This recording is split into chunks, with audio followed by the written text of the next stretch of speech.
Hey guys, my name is Elijah, and in this tutorial I want to show you how you can easily change your profile picture in Netflix. So this one is pretty easy.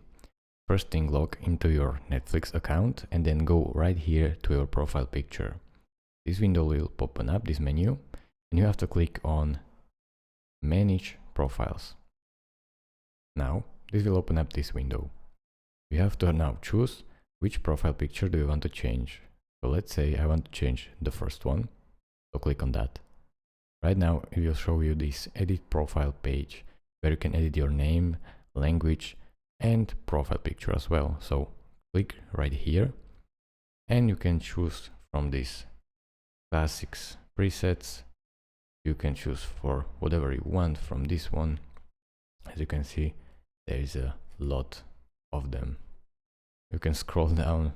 There is really a lot of them, so just choose whichever you like. And yeah, I guess that's it. I will choose this one, and let's do it. Change it. Right now it's changed. Thank you guys for watching.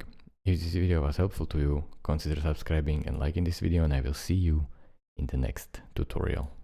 Bye bye.